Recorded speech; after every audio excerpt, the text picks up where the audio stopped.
अच्छा, अब संदिग्ध की तस्वीर आ गई है सुमित। ये जो तस्वीर हम दिखा रहे हैं, ये कहा जा रहा है उसी संदिग्ध की है। संदिग्ध उमर की तस्वीर सामने आई है। अब हम लगातार मुकेश से भी अगर बात कर पाए, क्योंकि मुकेश लगातार उमर के बारे में जानकारी दे रहे थे और ये कयास लगाए जा रहे हैं कि क्या उमर ही उस गाड़ी को चला रहा था जिसमें विस्फोट हुआ।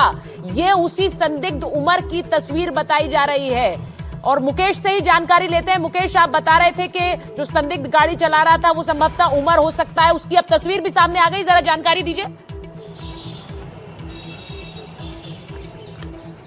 देखिए, बिल्कुल दिल्ली पुलिस के टॉप सोर्सेज ने हमें कंफर्म किया है कि ये जो तस्वीर है ये सस्पेक्ट उमर मोहम्मद की है।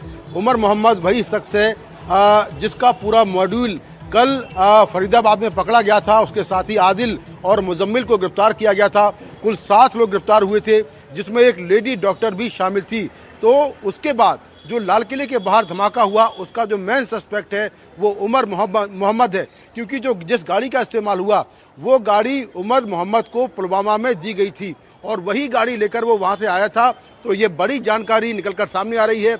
उसकी तस्वीर भी अब सामने आ गई है, लेकिन वो कहाँ है, क्या वो फरार है या फिर वो मारा गया है, इसको लेकर जांच चल रही है, क्योंकि अभी कुछ शवों की पहचान नहीं हो पाई है। 3 शव ऐसे हैं जिनकी पहचान नहीं हो पाई है। तो क्या उन 3 लोगों में उमर मोहम्मद भी शामिल था, तो इसको लेकर लगातार जांच चल रही है। जहां पर मैं खड़ा हूं ये लाल किले की पार्किंग है। उमर मोहम्मद क्या डॉक्टर है, जैसा कि आप बता रहे थे पहले, बाकी डॉक्टर साथियों के साथ फरीदाबाद में रहने वाला, ये वहीं उसी घर में रहा जहां पे कल करीब 3000 किलो का अमोनियम नाइट्रेट मिला।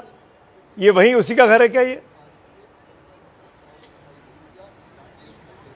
देखिए, बिल्कुल उमर मोहम्मद पुलवामा का रहने वाला है, पेशे से डॉक्टर है और उसी डॉक्टरों के टेरर नेटवर्क का हिस्सा है जिसे जे.एंड.के पुलिस ने कल ही पकड़ा है, गिरफ्तार किया है और करीब 2900 किलो विस्फोटक बरामद किया है। तो अब तक की जांच के मुताबिक ऐसा लगता है कि जैसे ही विस्फोटक पकड़ा गया और जैसे ही उसके साथी पकड़े गए, उसके बाद जो उमर मोहम्मद है वो वहां से फरीदाबाद से निकला और गाड़ी में वो जो कार निकलती हुई पार्किंग से दिखाई दे रही है, जिसमें एक आदमी की आधी तस्वीर और एक हाथ दिखाई दे रहा है, क्या वो उमर ही है?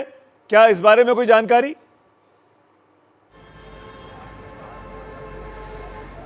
देखिए, आधिकारिक तौर पर किसी ने अभी ये कंफर्म नहीं किया कि गाड़ी में उमर मोहम्मद बैठा हुआ जो शख्स दिख रहा है क्या वो उमर मोहम्मद है।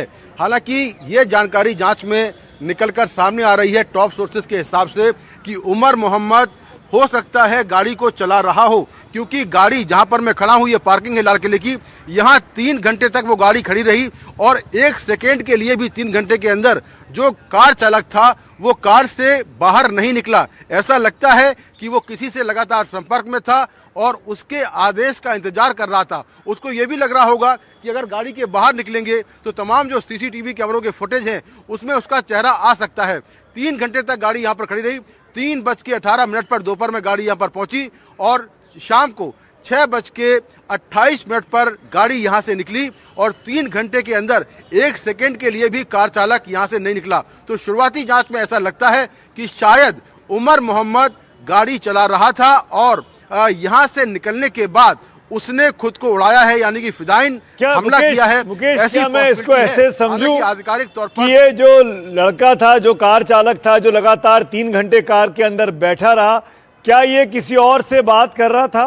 क्या कोई उसका हैंडलर था? क्या कोई इसको इंस्ट्रक्शन दे रहा था कि अब गाड़ी में बैठे रहो, अब गाड़ी से निकलो, अब गाड़ी को निकाल के ले जाओ और अब ब्लास्ट करना है?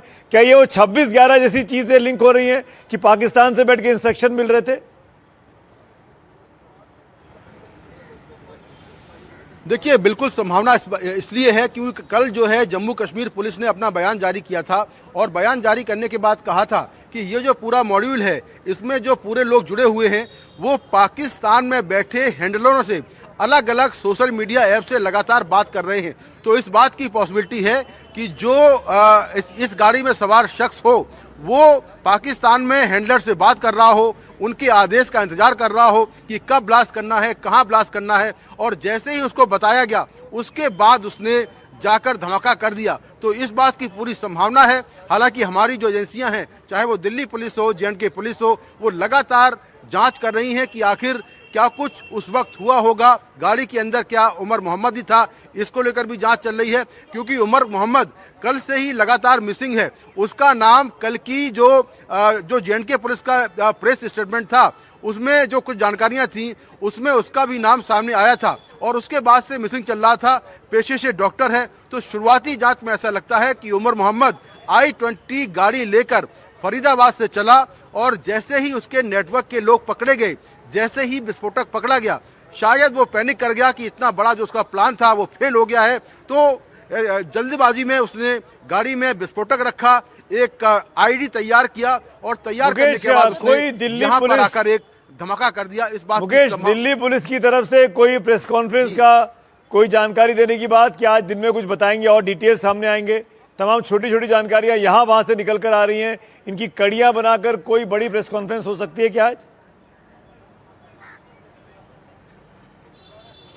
देखिए, अभी तक की जानकारी के मुताबिक ऐसी किसी प्रेस कॉन्फ्रेंस की संभावना नहीं है, क्योंकि दिल्ली पुलिस का कहना यह है कि अभी जांच शुरुआती चरणों में है। एक बार पूरी जांच हो जाएगी उसके बाद ही मीडिया को जानकारी दिल्ली पुलिस दे सकती है। लेकिन जो सोर्सेस से जानकारी निकलकर सामने आ रही है वो हम लगातार एनडीटीवी पर अपडेट कर रहे हैं, बता रहे हैं कि क्या कुछ हुआ होगा और किस बात की संभावना है। तो उमर मोहम्मद ये बहुत बड़ी लीड है और तस्वीर भी हमारे सामने जो हम अपने दर्शकों को दिखा रहे हैं, संभवतः जो संदिग्ध उमर की तस्वीर है स्क्रीन पर इस वक्त हमारे चल रही है।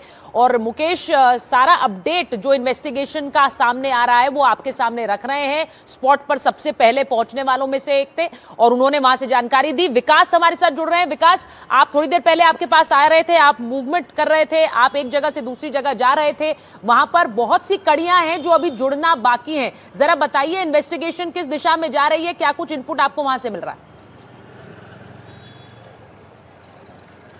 जी हाँ, बिल्कुल। देखिए, बहुत सारी कड़ियां हैं जिनको फॉरेंसिक एविडेंस के जरिए जोड़ा जाएगा। इस वक्त हम चांदनी चौक में हैं और ठीक सामने हमारे जो है वो लाल किले की प्राचीर है। हम कैमरामैन को कहेंगे कि तेज़ी से आगे बढ़ें और ये बता सकें, हम इस्टेब्लिश कर सकें कि आखिर जो विस्फोट हुआ था, धमाका हुआ था, वो कहाँ हुआ था। ये चांदनी चौक का वो इलाका है जो ठीक लाल किले के सामने है और आखिरी में गुरुद्वारा शीशगंज और आगे तक जाता है। तमाम जो कूचे हैं जो पुरानी दिल्ली के, वहाँ तक जाता है ये रास्ता। इस रास्ते पर व्हीकल्स का मूवमेंट जो है वो रिस्ट्रिक्टेड है। 2 व्हीलर्स और रिक्शा ही चल सकते हैं। आपको पता होगा, जब आप यहाँ कभी भी खरीदारी करने आए होंगे तो इस तरह की जानकारी आपको मिली होगी। ठीक सामने लाल किले की प्राचीर है, बगल में गौरी शंकर मंदिर आप देख पा रहे हैं और गौरी शंकर मंदिर के ठीक बगल में जैन मंदिर है, लाल जैन मंदिर, जहाँ से हमने छत से आपको कुछ एविडेंस दिखाए थे, कुछ मानव अंग जो है परखच्चे उड़ने के बाद छत पे अभी भी पड़े हुए हैं वो दिखाया था। और ये गौरी शंकर मंदिर है ठीक सामने इसके लाल किले की प्राचीर। और अब हम उस जगह पर पहुंच गए हैं जहां पर कल धमाका हुआ था। ये जो तिराहा है, ये चांदनी चौक और लाल किले के सामने जो रोड है, Mahatma Gandhi road, ring road है, उसका तिराहा है, ये सिग्नल है। और ठीक सामने की तरफ आप देख सकते हैं कि वहाँ पर सफ़ेद पर्दे से उस ब्लास्ट साइट को ढक दिया गया है जहाँ पर कल धमाका हुआ था 6:55 पर। और हमारे सहयोगी मुकेश जानकारी दे रहे थे कि विकास, ये भी अपडेट आ रहा है कि दिल्ली के आसपास के जो सेंसिटिव इलाके हैं, जो बॉर्डर है, वहाँ पर भी चाक चौबंद बढ़ाया गया है। अयोध्या में राम मंदिर की भी सुरक्षा बढ़ाई गई है। विकास? जी हाँ, बिल्कुल। देखिए, कल रात से ही देश भर में अलर्ट कर दिया गया था। जो सेंसिटिव ठिकाने हैं, सेंसिटिव जगह हैं, वहाँ पर सुरक्षा व्यवस्था बढ़ा दी गई थी। अयोध्या में राम मंदिर पर सुरक्षा व्यवस्था बढ़ा दी गई थी। नागपुर में रेशम बाग पर सुरक्षा व्यवस्था बढ़ा दी गई थी। इसके अलावा मुंबई के जो संवेदनशील इलाके हैं वहाँ पर सुरक्षा व्यवस्था बढ़ा दी गई थी। हमने देखा था कि नोएडा में भी जो है वो पुलिस लगातार गश्त कर रही थी सेंसिटिव इलाकों में, संवेदनशील इलाकों में। और पूरे उत्तर प्रदेश से लेकर देश के अलग अलग हिस्सों में सभी राज्यों में अलर्ट पर सुरक्षा एजेंसियों को रख दिया गया था। इंटेलिजेंस एजेंसी से लेकर जो सुरक्षा बल है उनको भी अलर्ट पर रखा गया था, क्योंकि ऐसा इतनी बड़ी तादाद में अमोनियम नाइट्रेट मिलने के तुरंत बाद ही शाम को ये घटना हो जाना इस बात की और इशारा कर रहा था कि आतंकी पैनिक में आकर कहीं और भी इसी तरह की घटना को अंजाम दे सकते हैं जो इस जैश ए मोहम्मद के मॉड्यूल का हिस्सा होंगे। और इसी वजह से देखिए आप देश भर की जो तमाम एजेंसी हैं उनको रोप इन किया गया। जब ब्लास्ट की इन्वेस्टिगेशन शुरू हुई तो इस इन्वेस्टिगेशन में न केवल Delhi police, Gujarat police, Haryana police और जम्मू कश्मीर पुलिस के अलावा NIA, NSG को भी शामिल किया गया, SFL और इंटेलिजेंस ब्यूरो को शामिल किया गया। और इस वक्त जो गृह मंत्री अमित शाह बैठक लेंगे उसमें भी तमाम एजेंसीज के चीफ को बुलाया गया है ताकि जो देश की इंटरनल सिक्योरिटी है उस पर विस्तार से एक बार उसकी समीक्षा की जा सके और केवल ब्लास्ट नहीं, भविष्य में ऐसी घटना ना हो। कौन कौन से अभी अपने दर्शकों को एक बार फिर से बता देते हैं कि लाल किला मेट्रो स्टेशन के पास जो धमाका हुआ है उसकी आतंकी हमले के रूप में ही जांच की जा रही है, यानी आतंकी हमला था ये, इसी रूप में इसकी जांच की जा रही है। दिल्ली पुलिस ने UAPA की धारा 16 और 18 के तहत मामला दर्ज किया है जिनमें आतंकवादी गतिविधियों और उनसे जुड़ी सजा के प्रावधान शामिल है। तो ये जानकारी अपने दर्शकों को लगातार हम दे रहे हैं कि एक आतंकवादी घटना के रूप में इस पूरे मामले की जांच की जा रही है।